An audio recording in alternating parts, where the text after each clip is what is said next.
समादरणीय धार्मिक सज्जन वृंद, यजुर्वेद का 33वां अध्याय मंत्र संख्या 16 महर्षि दयानंद कृत यजुर्वेद भाष्य के ऊपर विचार करेंगे। मंत्र है विश्वेशाम अदिति यज्ञानाम विश्वेशाम अतिथिर मानुषाणाम अग्निर्देवानाम अव आवृणानः सुमृडिको भवतु जातवेदः। इस मंत्र का देवता है अग्नि और अग्नि शब्द मंत्र के अंदर भी आया है। अग्नि अग्रणी भवति, जो अग्रणी होता है, नेता होता है, उसको अग्नि कहते हैं। तो नेता के विषय में, सभापति के विषय में, राजा के विषय में इस मंत्र के अंदर बताया गया है कि राजा को कैसा होना चाहिए। कोई राज्य का मुख्यमंत्री है, वो भी राजा है, मुख्यमंत्री को कैसा होना चाहिए। देश का प्रधानमंत्री है, वो भी राजा है, उसको कैसा होना चाहिए।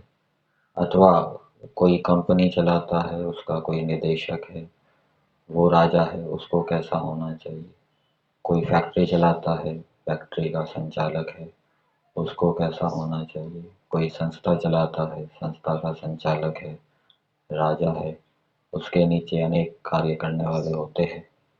तो ऐसे राजा को कैसा होना चाहिए, उसकी विशेषताएं इस मंत्र के अंदर बताई है। उसको अग्रणी कहते हैं।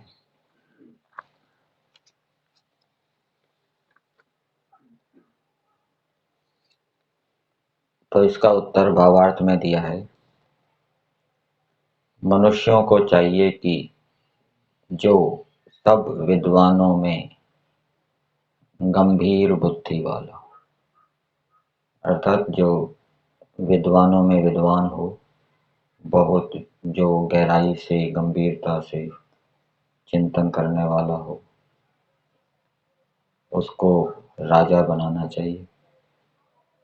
सब मनुष्यों में माननीय और सब मनुष्य जिसका मान करने वाले हों, सम्मान करने वाले हों। और सम्मान तभी करेंगे जब वो उत्तम उत्तम गुण कर्म स्वभावों से युक्त होगा।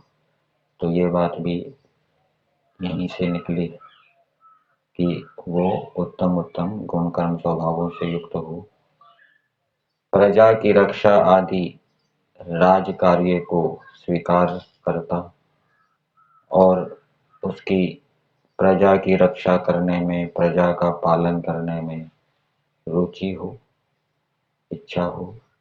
जबरदस्ती उसको राजा ना बनाया जाए, ऐसे व्यक्ति को राजा ना बनाया जाए जिसकी इच्छा ही ना हो प्रजा का पालन करने की, प्रजा की रक्षा करने की, प्रजा को सुख देने की। तो जो प्रजा की रक्षा आदि राज कार्य को स्वीकार करने वाला हो, सब सुखों का दाता और सब सुखों को देने वाला हो, और वेद आदि शास्त्रों को जानने वाला, वेद आदि शास्त्रों को जानने वाला भी होना चाहिए राजा को। शूरवीर हो, और उसको शूरवीर भी होना चाहिए, दृढ़ उत्साही होना चाहिए, पराक्रमी होना चाहिए, उसी को राजा करें। तो जब ऐसे राजा होंगे तो प्रजा क्या है, उन्नति करेगी और उसका सुख भी दिन प्रतिदिन बढ़ेगा। अब मंत्र के पदों को पदार्थ के माध्यम से देखते हैं। पदार्थ में दिया है संबोधन में, हे सभापते आप। फिर आगे कुछ विशेषण बताए हैं सभापति के कि आप ऐसे होजिए, आप अखंडित बुद्धि वाले होजिए, आप सुंदर सुख देने वाले होजिए, आप तेजस्वी होजिए, आदि आदि। तो कुछ विद्वान लोग, प्रतिष्ठित लोग राजा को संबोधित करते हुए कह रहे हैं कि आप ऐसे होजिए। मान लीजिए कोई व्यक्ति है, वो अनेक फैक्ट्रियों को चला रहा है, अनेक फैक्ट्रियों का मालिक है, और उसने एक एक व्यक्ति को एक एक फैक्ट्री सौंप रखी है कि आप इसको संभालो, आप इसको संभालो। अब वो उनकी मीटिंग बुला रहा है, अलग अलग जो फैक्ट्रियों के मालिक उसने नियुक्त किए हैं उनकी मीटिंग बुला रहा है, और उनको सलाह दे रहा है कि आप ऐसे होजिए, आपके नीचे जो काम करने वाले हैं आप उनको सुख देने वाले होजिए, आप शूरवीर होजिए, आप पराक्रमी होजिए, आप अपने कार्य को उत्साह से करिए। तो ये उस प्रकार की स्थिति है। ऐसे ही जैसे मान लीजिए आजकल बीजेपी पार्टी है, उसकी अनेक राज्यों में सरकारें हैं, तो उनके मुख्यमंत्रियों की मीटिंग बुलाई प्रधानमंत्री जी ने, और प्रधानमंत्री जी उनको सलाह दे रहे हैं कि आप सभापति हैं, आप ऐसे होजिए, शूरवीर होजिए, आप प्रजा को सुख देने वाले होजिए, आप अखंडित बुद्धि वाले होजिए। इसी प्रकार से मान लीजिए कोई प्रिंसिपल है, वो भी राजा होता है, सभापति होता है, उसके नीचे कोई कॉलेज का, मेडिकल कॉलेज का प्रिंसिपल है, इंजीनियरिंग कॉलेज का प्रिंसिपल है, उसके नीचे अनेक प्रोफेसर काम करने वाले होते हैं। तो वो उनकी मीटिंग बुला रहा है प्रोफेसरों की और लेक्चरारों की, और उनको सलाह दे रहा है कि आप अपना कार्य ऐसे कीजिए, आप ऐसे इन इन विशेषताओं से युक्त होजिए। ऐसा नहीं है कि उनके अंदर वो विशेषताएं ना हो सकती है, और हो सकता है आलस्य प्रमाद के कारण वो उन विशेषताओं का प्रयोग ना कर रहे हों, उनको प्रेरित करने के लिए, उनको सतर्क करने के लिए, जिससे कि वो अपना कार्य सुचारू रूप से करें।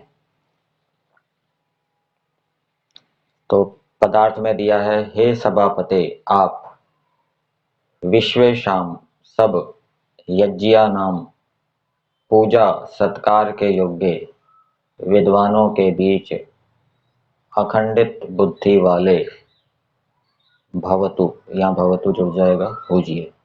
अर्थात विद्वानों में आप सबसे अधिक अखंडित बुद्धि वाले। अखंडित बुद्धि वाले का अर्थ भावार्थ में दिया है गंभीर बुद्धि वाले, जिसका जिसकी बुद्धि नष्ट नहीं होती, जिसने एक बार निश्चय कर लिया वो वैसा ही कर, बहुत विचार करके जिसने निश्चय किया होता है, फिर वो उसका निश्चय क्या है, डिगता नहीं है।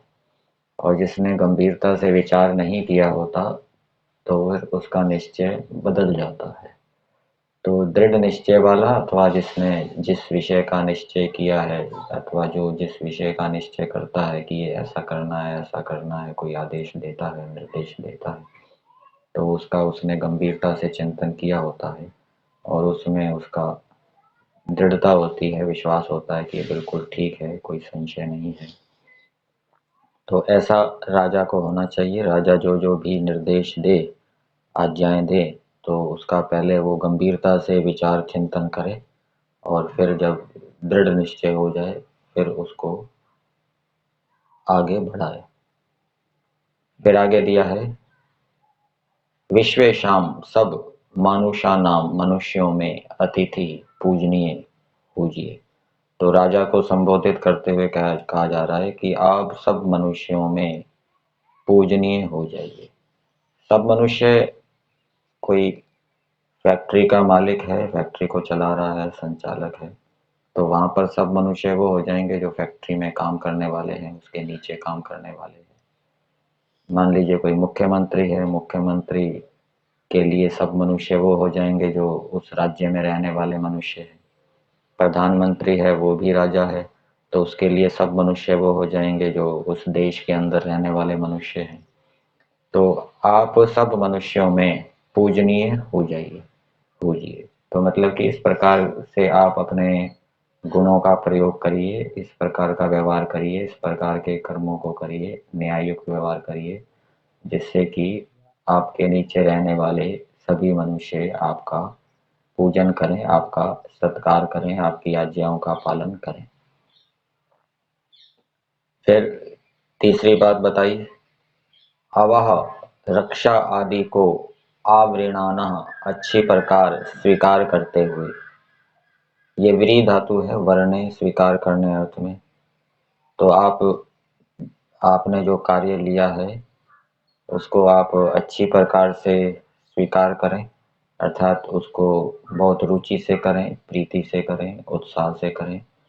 उसमें आपका उत्साह कम नहीं होना चाहिए। तो ये सभापति की विशेषता होनी चाहिए कि वो सभापति चाहे राजा है, चाहे प्रधानमंत्री है, मुख्यमंत्री है, अथवा किसी संस्था का संचालक है, वो अपने कार्य को बहुत अच्छी प्रकार से, प्रीति से, उत्साह से करे। फिर आगे दिया सुमृडिका, सुंदर सुख देने वाले, और सभी जो उसके नीचे कार्य करने वाले हैं उनको जो सभापति है वो सुंदर सुख देने वाला हो, इस प्रकार का वो व्यवहार करे, इस प्रकार के नियमों को बनाए। फिर आगे दिया है जात वेदः, विद्या और योग के अभ्यास से प्रसिद्ध बुद्धि वाले। तो जो राजा होते हैं उनको योग का अभ्यास भी करना चाहिए। योग के जो अंग हैं, यम नियम आसन प्राणायाम प्रत्याहार आदि, उनका अभ्यास उनको करना चाहिए, जिससे कि उनको उत्तम बुद्धि की प्राप्ति हो। और विद्या का अभ्यास भी करना चाहिए। उन्होंने जो विद्याएं पढ़ी है वो भूल ना जाए, उनको बीच बीच में देखते रहना चाहिए, पढ़ाते रहना चाहिए।